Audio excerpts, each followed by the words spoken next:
Good morning. I have here some dry ice. I'm going to open this up. So in order to find dry ice, what you probably want to do is just call around to local grocery stores. If you live in the suburbs or in a city somewhere, you should probably be able to find some dry ice. Near us, they have this dry ice near the customer service counter. Sometimes they have it right by the checkout. And you can just ask somebody at the store where you can find it. And if the store has some, which you should have called ahead to find up first, then they will bring you right to it. Okay, so what we need to do right now is not just throw big chunks of dry ice into our ice cream batter. If we do that, and if the chunk sort of stays in there and it gets in your mouth and you swallow it, bad, terrible things will happen. Like it could freeze some of your throat. Again, this is about in a negative 100 degrees right now. So what we want to do is to break this up into little manageable chunks. And for that, I have a hammer. Specifically, this is a rubber mallet. You can use any kind of hammer. I even have another one over there. The cheap and easy way of doing this is to just take this, go like this, and then to whack it. And to whack it again. All of our neighbors can hear this right now. Sorry, neighbors. So you can see that I've actually chopped off some chunks of this. Woohoo! Chris, do you think one of those chunks will suffice for what we're doing right now? Yep. Okay, great. So should I whack this even more to break it up into smaller pieces? Yeah. Okay, excellent. Will do. You need some tongs? Not right now. Okay.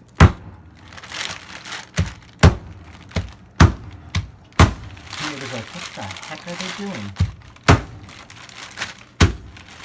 Alright, I think that might be small enough and good enough in there. So now we should take this dry ice. Are those still small enough, Kristen, or should we make them even Should smaller? make them completely into fine powder, ideally. Okay, great.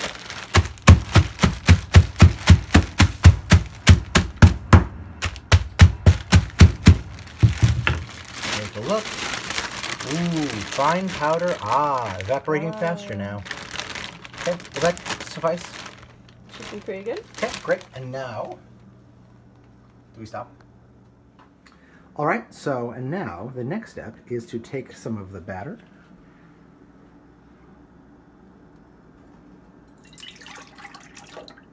Kristen, you can take over the narration of this. Okay, I'm just pouring some batter into the mixing bowl. If you don't have a mixer, you can actually use a bowl and a whisk too. Most people have a mixer probably. Is it a good idea to chill the batter before you use the dry ice with it? I don't think it matters for dry ice. Okay. But you are supposed to make sure it's very cold before you put it into an ice cream maker. Okay. Okay, so I'm gonna need this dry ice.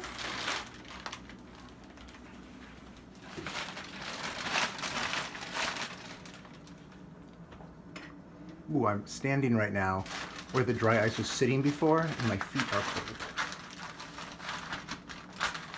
So this is not completely pulverized into small powder. All right. So for this ice cream, if we're gonna make it with this, we should not taste it right away. Okay.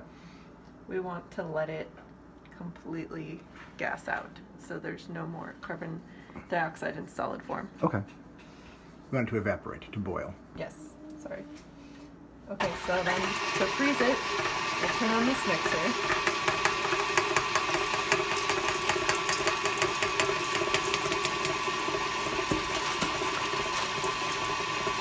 Just for the record, this looks really cool. Yeah, about that cool. Super cool, ha ha ha. Oh, I didn't even intend that pun.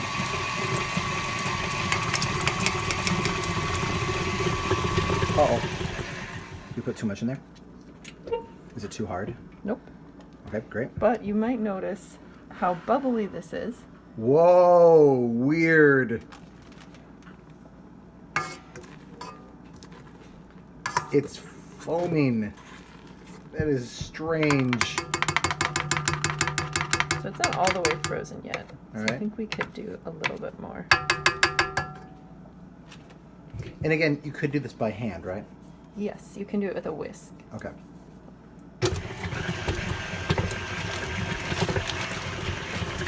You might want to show the outside of the bowl, Oh, which is getting frosty. yeah, the bottom of the bowl is actually frosty.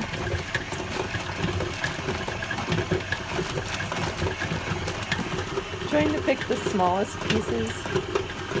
Now everyone says that you should always wear gloves when using dry ice. And there's wisdom in that. Just be careful. If you don't use gloves, just be careful. Because it can freeze your fingertips. That is a real thing that will happen. So don't touch it for very long, and for goodness sakes, don't grab on hard to it.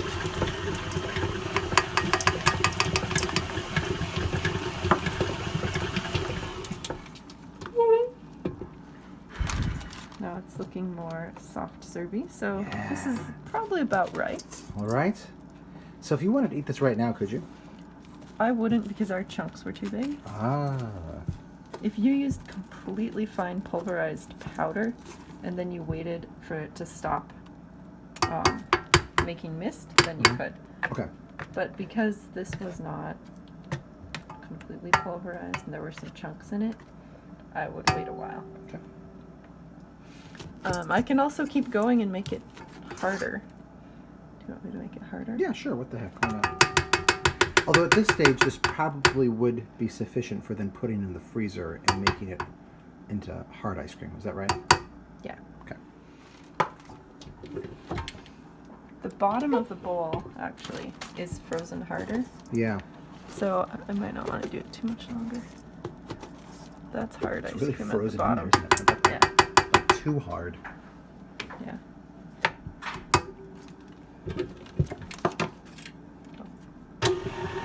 Are there any downsides to making ice cream with dry ice? Yes. Nobody ever talks about this. You'll see all sorts of recipes online. Oh, this is great. It's amazing. But they never say the major trade-off to it, which is, It will taste like fizzy water. if you've ever had, you know, Sparkling water. Yeah, sparkling water, carbonated water before, there's a certain sour taste to it, and there are bubbles. And, well, the ice cream that you make will have that sour taste. Unless, did we actually determine whether there is a way of getting rid of all of the sour taste? You can try letting it sit in the freezer for like a week and see if all the sour taste goes out. I think when we did it for like 2 days, it was hard to taste the sour taste anymore. It was less sour. Yeah. I will say that. Okay. There you go. Ice cream. All right. Can you take a bite of it right now? Just show us that's real.